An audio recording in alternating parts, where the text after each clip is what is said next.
নতুন জেনারেশনের ছেলেমেয়েরা হয়তো জানে না যে এটা কি পিঠে, আমি বাঁশ নিয়ে কেন বসে আছি। এটা হচ্ছে বাঁশে বানানো চোঙ্গা পিঠে। এখনকার দিনে আর এই পিঠে কেউই বানায় না, আর আমি কত যে সার্চ করেছি কেউই পুরোপুরি ডিটেল রেসিপিটা শেয়ার করেনি। তাই আমি তোমাদের জন্য আজকে নিয়ে এসেছি পুরো step by step detail recipe, যে কী করে বানাবে আর কি কি ভুল করলে কি কি নষ্ট হতে পারে। মানে পুরোটা আমি একদম ভালো মতন প্রসেসে বলেছি, তাই জন্য একটুখানি ভিডিওটা লম্বা হবে, দেখে নিও যদি ভালো করে বানাতে চাও। সকাল সকাল আমি উঠেই আগে কলা পাতাগুলো কেটে নিয়েছি, কলা পাতা কেটে ভালো করে ধুয়ে নিয়েছি। তা এখানে আমি বাঁশ নিয়ে নিয়েছি চোঙ্গা পিঠা বানাবো বলে। এই যে বাঁশ কালকে বাজার থেকে কিনে নিয়ে এসেছিলাম বাঁশ দিয়ে বানাবো বলে। এই বাঁশকে এবার বানাবো। এই সাংঘাতিক মস্ত একখানা বাঁশ। তা প্রথমে এই বাঁশটাকে ভালো করে জল দিয়ে ধুয়ে নিয়েছি, ধুয়ে এবার এই কলা পাতাগুলোকে সকালে পেরেছিলাম, কলা পাতাগুলোকে ভেতরে ঢুকাবো। এখানে একটা টিপস তোমাদের বলে দিই, কলা পাতাটা বিশেষ করে মানে চেষ্টা করবে যখন পারবে তখনই কলা পাতাটা ঢুকিয়ে রাখার। আর আমি যেরকম মানে ছেঁড়া ছেঁড়া কলা পাতা দিয়েছি, মানে গোটা কলা পাতা আমি পাইনি, তো তোমরা চেষ্টা করবে গোটা কলা পাতা যদি পাও তাহলে ভালো হবে, বের করার সময় কোনো রকমের অসুবিধা হবে না, এক টানেই সম্পূর্ণ গোটা পিঠেটা খুলে বেরিয়ে আসবে। তারপর ভালো করে আমি একের পর এক কলা পাতাগুলোকে ঢুকিয়ে দিলাম, তারপর টর্চ জ্বালিয়ে দেখলাম যে ঠিক আছে কিনা।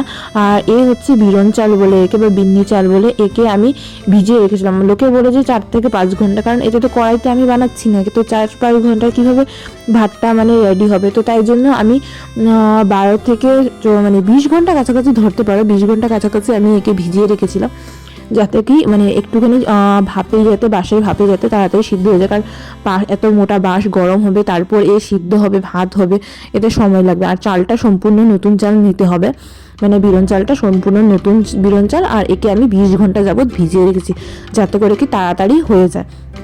একবার ছোটো সময় আমি এই ট্রাই করেছিলাম, বাবার কাছে জিদ করে করে, যা কাণ্ড হয়েছিল, কিছু তো হয়নি, আর যা আমাকে বকা খেতে হয়েছে সবই তোমাদেরকে বলবো, দাঁড়াও। এই যে চালগুলোকে ভরে নিলাম, ভেতরে চালগুলোকে একটু ঠুকে ঠুকে ভরে নিতে হবে যাতে নিচ পর্যন্ত চলে যায়। আর পুরো বাঁশটা ভরলে হবে না, বাঁশের ধরুন আধা পর্যন্ত ভরতে হবে চাল দিয়ে, আর বাকিটা খালি রাখতে হবে। তারপর এরকম ভরা হয়ে গেছে, তারপর এখানে মা দিয়ে দিচ্ছে জল, এতে জল দিতে হবে, জল না দিলে ভাতগুলো বয়েল হবেই বা কী করে। জল দিতে হবে, আস্তে আস্তে করে জলগুলো দেবে, যখন জলটাকে উপর পর্যন্ত রাখতে হবে।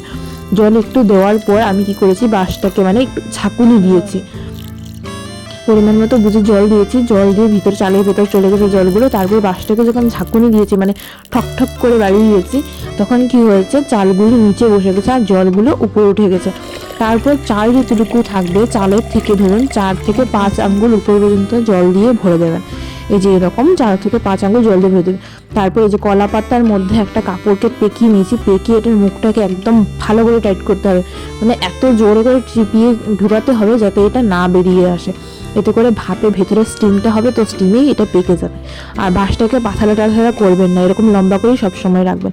তারপর বাবা এসে গেলে, বাবা এসে বসিয়ে দিলে আগুনের মধ্যে একে পোড়াতে, একে এরকমভাবে লম্বা করে পোড়াতে হবে। দেখুন বাঁশে যে মুখটা খোলা ছিল সেই মুখটা একটু উঁচু করে দিয়েছি ইট দিয়ে, যাতে কি জলগুলো বেরিয়ে না এসে যায়। একটু উঁচু করে দিতে হবে যাতে ভাতগুলো নিচের দিকে থাকে, জলটা উপর দিকে থাকে, জলটা বেরিয়ে না আসে। আর একটু সময় পর পর কালো কালো হয়ে যাবে বাঁশগুটা, আর বাঁশটাকে চেঞ্জ করে করে দিতে হবে, এতে কিন্তু কাঁচা বাঁশই সম্পূর্ণ চাই। যখন ছোটো সময় জানো বানিয়েছিলাম একবার বাবার কাছে জেদ ধরে, তখনকার মানে বাঁশগুলো পুরো পুড়ে গেছিলো, ভিতরে ভাতগুলো চাল হয়ে গেছিলো, কারণ ওই লোকের কথা শুনে 5 ঘন্টা ভিজিয়ে বানিয়েছিলাম, ওরকম হয়েছিল। তা এবার আমি 20 ঘন্টা ভিজিয়েছি, এবার কি করে হবে না আমিও দেখবো। তারপর বাবা এক এক করে ঘুরিয়ে ঘুরিয়ে ঘুরিয়ে ঘুরিয়ে আগুন ধরিয়ে ধরিয়ে দিল। প্রথমে নিচের দিকে আগুন ধরিয়ে ভালো করে গোল করে ঘুরালো, এই দেখো এবার উপর দিক থেকে ধোঁয়া বেরোতে শুরু হয়ে গেছে। প্রায় 20 থেকে 25 মিনিট পরে এই ধোঁয়া বেরোনো শুরু হয়ে গেছে উপর দিক দিয়ে, দেখেছো কতটা সময় লাগছে। কিন্তু জলগুলো একটু হালকা হালকা ছিল বা ঠান্ডা ছিল। তারপর আস্তে আস্তে জলগুলো গরম হতে লাগলো, মানে এক্সট্রা যেগুলো জল আছে সেই ভাত হয়ে হয়ে এক্সট্রা জলগুলো ভাপ হয়ে বেরিয়ে আসবে। তারপর আগুনও যথেষ্ট আগুনের দরকার এখানে। আর এখানে বাঁশ ভেঙে ঢুকে থেকে বাবার হাতের মধ্যে মানে বাঁশের কাঠি ঢুকে গেছিলো, মানে কি কাণ্ড। এই যে তারপর সেই কাটা বের করে দিলাম, আর রক্ত কী যে কাণ্ড। আর তারপর অটোমেটিক কি হয়েছে, মানে ওই যেটা আমি মুখটা বন্ধ করেছিলাম ভাপের চাপে মুখাটা খুলে নিজে একা একাই বেরিয়ে গেছে। তা চেক করে দেখলাম, দেখো কি সুন্দর ভাতগুলো হয়ে গেছে, একদম নরম নরম, কিন্তু একটু ভিজা ভিজা আছে। তো বাবাকে বললাম যে মুখটা খোলাই রেখে দাও, তাহলে ভিতরে যেগুলো মানে জলের ভাবটা আছে এক্সট্রা জলটা বেরিয়ে যাবে ভাপলে, আর ভিতরটা শুকনো শুকনো হবে একদম। তা এইভাবেই দেখো বাসটা পুরো পুড়ে পুড়ে গেছে। তাই এবার বাবা বলছে যে হয়ে গেছে, আর চল নামিয়ে নেব।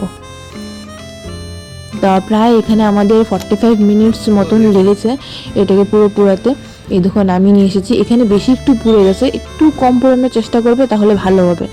আর বিশেষ করে তোমাদেরকে আরও একটা আমি টিপস বলে দিই, যে জিনিসটা আমার ভুল হয়েছিল পরের দিকে আমি বুঝতে পেরেছি। কলা পাতাটার মধ্যে একটুখানি তেল লাগিয়ে নেবে, সরষের তেল কিন্তু লাগিয়ে নেবে, কাঁচা গন্ধ করবে। দেখো কত সুন্দর কলা পাতাগুলো সাজ হয়ে বসেছে। এদের যদি গোটা কলা পাতা দিতাম এখানে এক টান মারলে কি হতো, পুরো পিঠেটা আমার বেরিয়ে চলে আসতো। এখানে টুকরো টুকরো করে দেওয়াতে বারবার বাঁশটাকে কাটতে হচ্ছিল। আর যেহেতু গরম বাঁশ তাই একটু অসুবিধা হচ্ছিল, একটু ঠান্ডা হলে তোমরা কেটে নিও।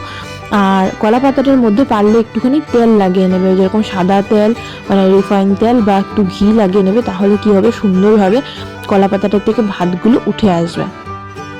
এই দেখো বাবা কেটে কুটে বের করলো। এইবার এই দেখেছো পাতাগুলোর থেকে ভাতটাকে খুলতে আমার যথেষ্টটা কষ্ট হচ্ছিল, আর ভাতগুলো মানে সুন্দরভাবে খুলছিল না, কারণ আমি তেল লাগাইনি। এটা যদি আমি একটু তেল লাগিয়ে দিতাম তাহলে এই জিনিসটা হতো না। তা শিক্ষা হলো যতটুকু মানে আগের বার তো বনেই মানে কিছুই হয়নি, এবার তো যতটুকু সম্ভব পেয়েছি। আর বাকি ভাতটুকু ভেঙে ভেঙে খুলে গেছে তাই তোমাদেরকে দেখাইনি, এইটুকু জায়গায় রোল হিসাবে বেরিয়েছে তাই তোমাদেরকে দেখাচ্ছি। আর খেতে যে একটা কি সুন্দর গন্ধ, মানে এত ভালো লাগে, মানে এই গন্ধটা না একটা কাঁচা বাঁশের একটা হালকা সুগন্ধ, মানে এত সুন্দর লাগে, মানে এত স্যাটিসফাইং ছিল। আমি খুব খুব খুব খুশি ছিলাম। ছোটোবেলা অনেক জিদ্দ হয়েছে একবার বানিয়েছিল, তখনকার তো হয়নি। তারপর সেদিনকে বাজারে বাস দেখে তার উপরে কি চিৎকার, বাবা বকাবকি দিয়ে নিয়ে এসেছিলো। দই আর নারকেল দিয়ে খেতে তো খুব স্বাদ লেগেছিলো আমার। যদি রেসিপিটা পছন্দ হয়ে থাকে তোমরা বাড়িতে নিজেরা একবার বানিয়ে দেখো, আর সাবস্ক্রাইব করতে লাইক করতে ভুলো না কিন্তু, আর কমেন্ট করে জানিও কিন্তু কি কি আরও তোমাদের কোয়েশ্চেন থাকে।